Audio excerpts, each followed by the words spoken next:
Le sujet de AF est homogène. Que ce soit le corpus de texte, les questions ou les travaux d'écriture, tout est lié. Maintenant, c'est incontournable de répondre à la question, puisque c'est elle qui va vous préparer à être efficace dans les travaux d'écriture. En revanche, elle ne rapporte que 4 points sur les 20 points. Et on ne peut pas consacrer plus de 3/4 d'heure à la réponse. C'est pourquoi il faut être efficace, c'est pourquoi il faut être synthétique. C'est-à-dire qu'il faut récolter dans votre travail au brouillon les idées les unes après les autres et être capable après de les synthétiser, c'est-à-dire de les organiser afin de formaliser la réponse, pour ne pas lasser l'examinateur. Répondre à la question de type bac, c'est analyser les mots de la question, une étape obligatoire. En quoi les 4 textes du corpus relèvent-ils de la poésie satirique? On vous donne ici le genre, la poésie, et on vous donne un registre.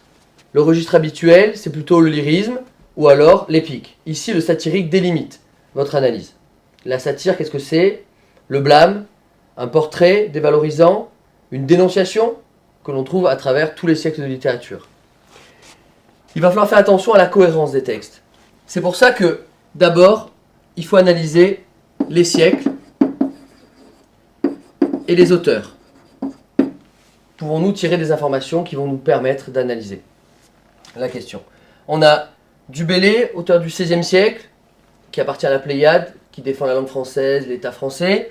On a La Fontaine, qui est un moraliste du XVIIe siècle. On a Verlaine et Rimbaud, 2 poètes maudits du XIXe siècle. Maintenant, une étape qui peut être aussi importante, c'est regarder les titres des textes. Alors, l'enterrement et à la musique, peut-être que ça nous donne les thèmes. L'enterrement, c'est quand même une notion qui n'est pas très valorisante. On a la fable de La Fontaine, la génisse, la chèvre et la brebis en société et le lion. Peut-être que le mot en société va nous servir. Et enfin, le texte de Du Bellay, Seigneur, je ne saurais regarder d'un bon œil. On a quand même la négation et l'expression regarder d'un bon œil qui montre peut-être que Du Bellay dit un avis dévalorisant à propos de quelque chose.